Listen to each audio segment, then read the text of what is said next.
안녕하세요 여러분, 제주도에서 소소하게 물생활하는 샤크레이디입니다.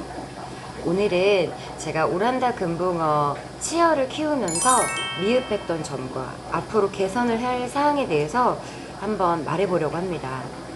제가 오란다 금붕어 치어를 처음 또 키워보다 보니까 실수도 많고 또 이사다 뭐다 변화된 환경 때문에 많은 아이들을 잃었어요.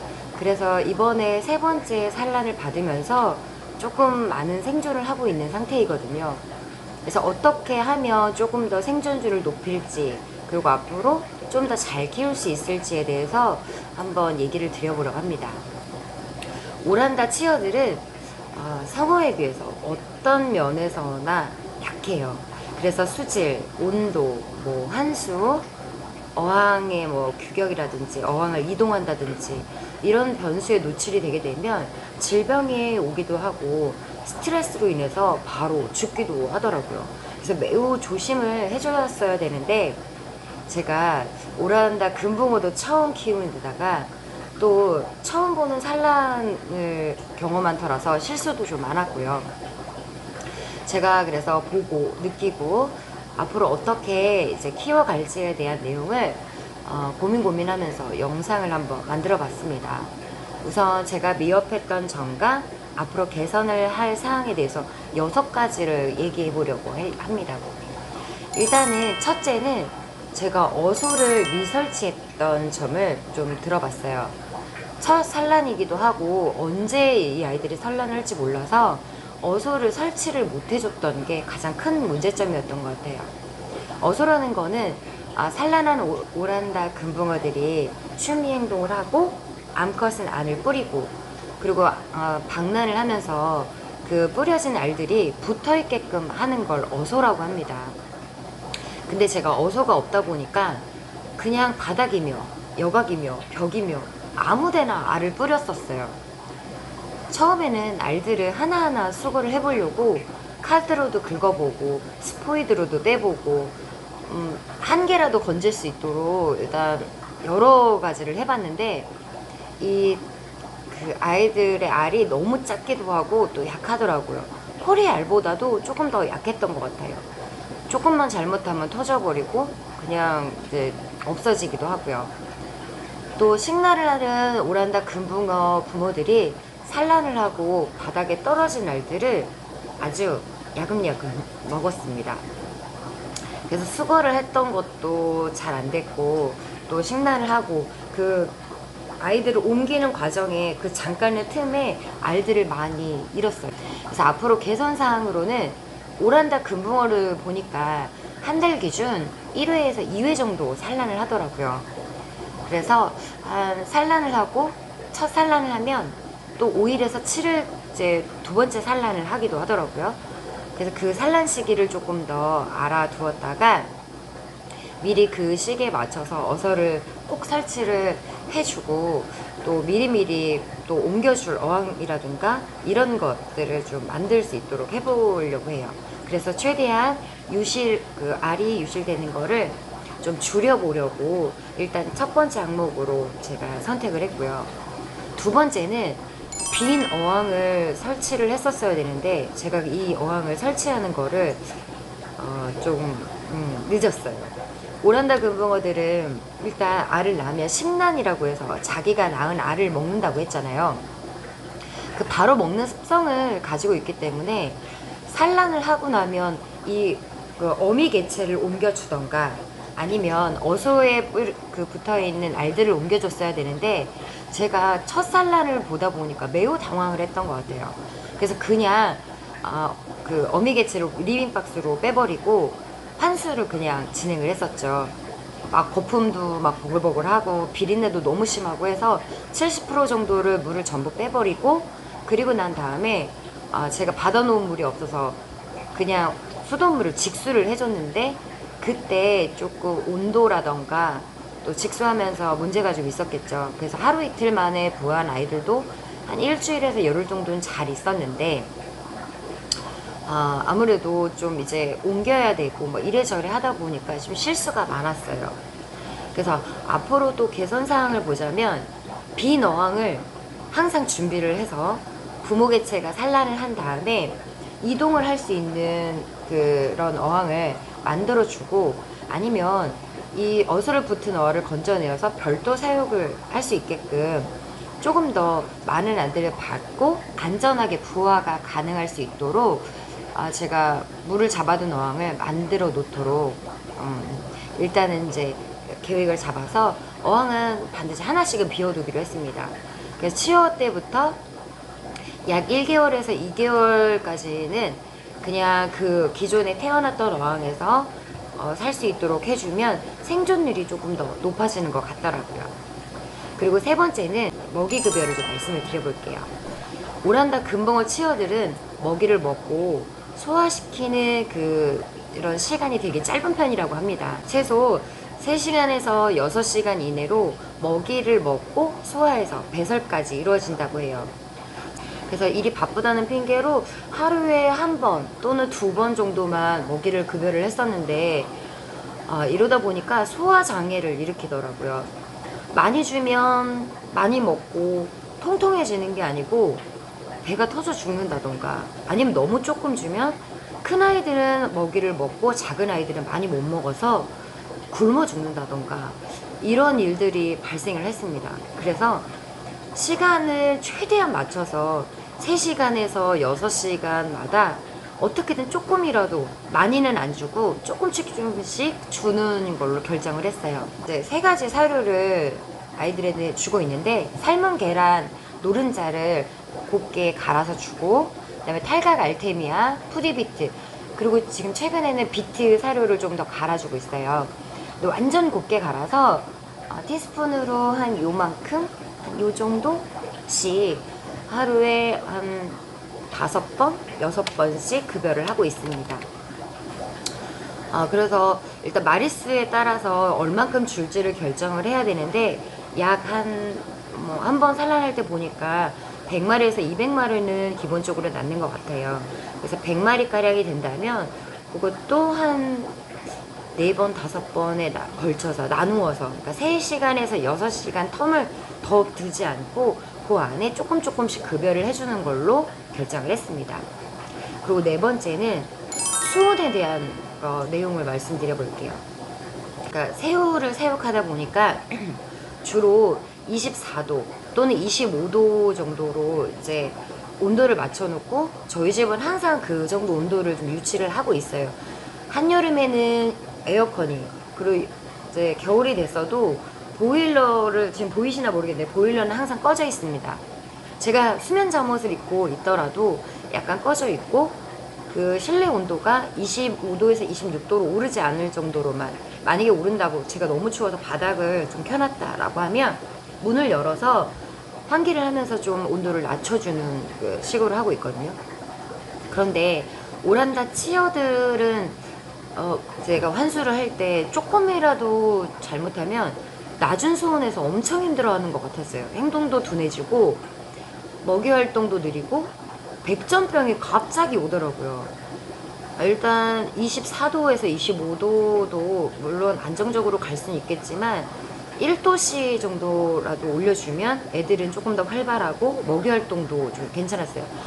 어릴 때는 확실히 조금 더 높은 수온에서 빠르게 성장할 수 있도록 해주는 게 조금 더 낫지 않나 싶어서 일단 25도에서 26도 정도를 설정해 놓고 환수를 해줄 때도 최대한 천천히 해주고 있습니다.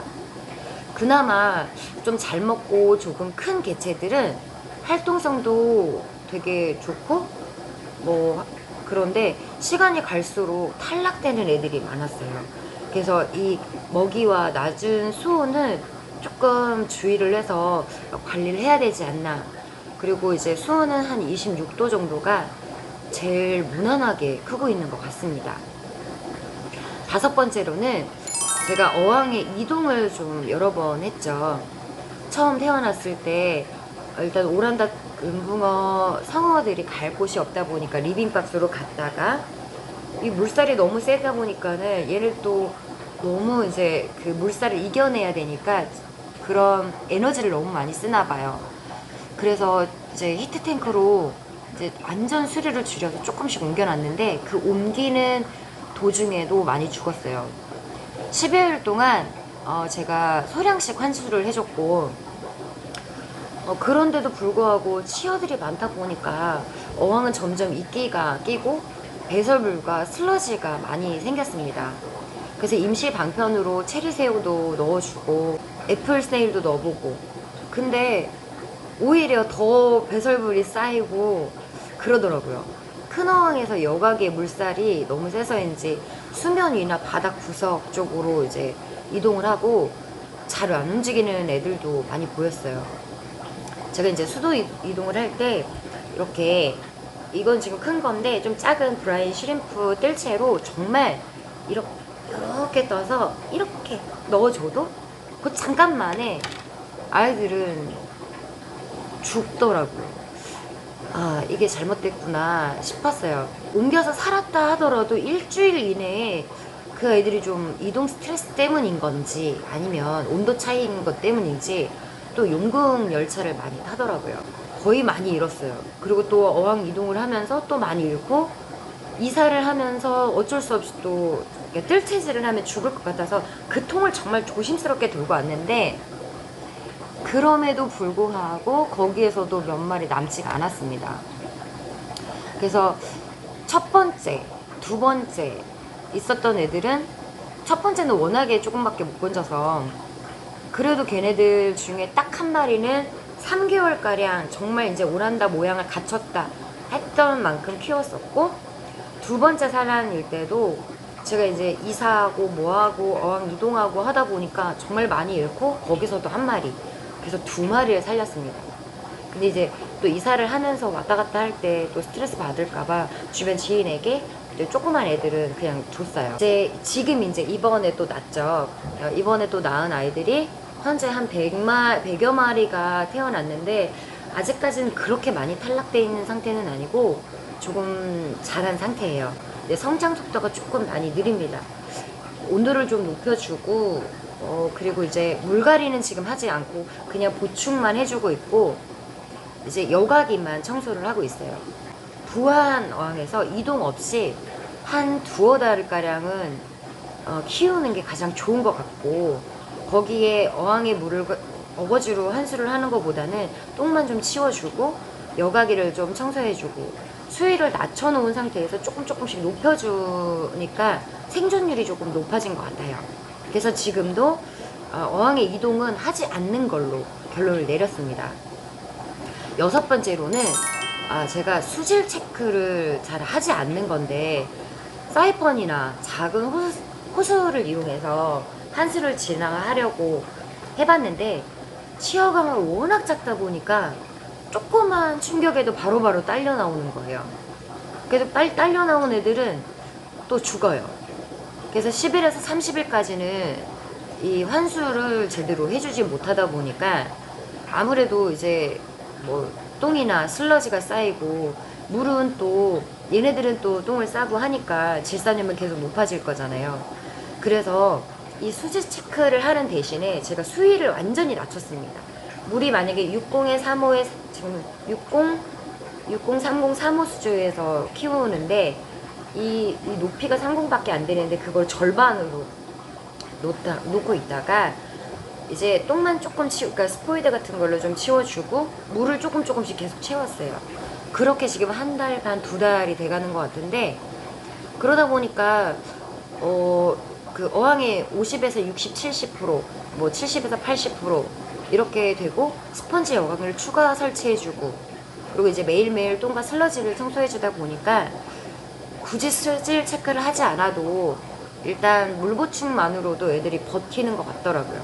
아직까지는 건강하게 잘 지내고 있고, 일단은 이렇게 해서 조금 더 지켜보려고 해요. 한 두 달 되기 전까지는 탈락률이 좀 높더라고요. 일단 뭐 100점도 그렇고 바늘꼬리도 오기도 하고, 거기에 이제 굶어 죽는 애, 뜰채질해서 죽는 애, 이런 애들이 좀 없어졌어요. 질병도 지금 거의 이제 없는 상태고, 여기에 이제 물을 조금 많이 좀 환수를 해줬다 싶으면 박테리아제 조금, 그리고 이제 소금을 정말 많이는 못 넣고 한 요만큼씩 넣어줬어요. 일부러. 그랬더니 지금은 그렇게 병이 걸리거나 하는 애들은 없더라고요. 이렇게 해서 제가 6가지를 제 경험을 토대로 한번 일단 말씀을 드려봤는데 어떠셨나요? 일단은 제가 미흡했던 사항하고 개선 사항을 추려봤습니다. 그리고 앞으로는 어떻게 키우면 오란다 금붕어가 잘 클지 좀 많이 생각이 들었는데, 일단 오란다 금붕어들은 구피 치어보다 훨씬 더 약한 것 같아요. 정말 그런 생각이 많이 들었습니다. 그리고 제가 첫 번째 치어에 실패했지만 다음 첫 번째, 두 번째 그 치어 받는 데는 좀 실패를 한 상태인 거죠. 근데 다음번 이제 세 번째 치어들은 조금 더 생존율이 조금 높아져 있는 상태입니다. 아무래도 이 6가지에 대한 내용을 조금 더 수정을 하고 하다 보면은 아무래도 조금 더 좋아지지 않을까. 그리고 또 한 가지 제가 말씀을 안 드린 게 있는데, 치어가 만약에 나왔을 때 치어가 아니라 알을 낳고 방난을 하면 분명히 거기에는 수정이 안 된 그 알들이 있을 거예요. 그리고 수정이 되기 전 알들도 혹시라도 이제 곰팡이가 오거나 할 수 있기 때문에 메틸렌블루라는 약을 이제 조금씩 넣어주면 곰팡이나 세균이 옮겨붙지 못한다고 합니다. 그래서 미리 마련을 해서 그런 어항에는 조금씩 투여를 해주는 걸 좋다고 생각하고, 그리고 이제 제가 그전에는 미리 마련한 어항이 없어서 일단 우왕좌왕했던 그 시간 동안 알을 좀 많이 잃었다면, 앞으로는 그러니까 부모개체들이 부화를 할 알을 이제 산란할 시기가 되면 옮겨줄 수 있는 어항을 만들어 놓고 그 알이 들어있는 건 100% 환수를 한 다음에 그 어소라든지 아니면 알이 이제 있는 거는 그 자리에서 나은 곳에서 이동 없이 쭉 키우는 걸로 이제 일단 결론을 내렸어요. 채비가 탄생한 12일간은 일단 3시간에서 6시간 동안 최소 4번에서 6번은 무조건 밥을 주고, 7일부터는 환수 여과기 청소, 그 다음에 꾸준히 해주는 걸로, 그 다음에 11일부터 60일차까지는 동일 환경에서 그런 온도라던가 물갈이라던가 이런 걸 항상 쭉 유지할 수 있도록, 그 온도는 25도 이하로 내려가지 않게 26도로 설정을 해놓고 일단 지켜보려고 합니다. 탈락될 아이들은 좀 탈락된 것 같고, 그냥 눈축으로 봤을 때는 한 60마리 이상은 되는 것 같아요. 일단 이 아이들이 좀 잘 자라줬으면 좋겠는데, 오늘 분명히 제가 똥을 치웠거든요. 슬러지를 다 치웠는데 그럼에도 불구하고 바로 또 똥이 생깁니다. 제가 잠깐 보여드릴게요. 잘은 안 보이실 수 있는데 오란다 치어들이 지금 많이 있는 상태예요. 근데 조그맣다 보니까 잘 보이진 않으실 것 같고요. 오란다 치어를 이제 어떻게 키워갈지, 또 제가 실수했던 건 뭔지, 앞으로는 어떻게 키울지에 대해서 이런 것들을 경험을 토대로 어떻게 생존을 하고 있는지를 또 나중에 또 보여드리도록 할게요. 오늘도 준비한 영상은 여기까지고요. 다음번 영상으로 또 찾아뵙겠습니다. 오늘도 맨 얼굴에 자연인 상태인 샤크레이드는 부끄러워서 얼른 도망갈게요. 그럼 다음 영상으로 만날게요. 안녕.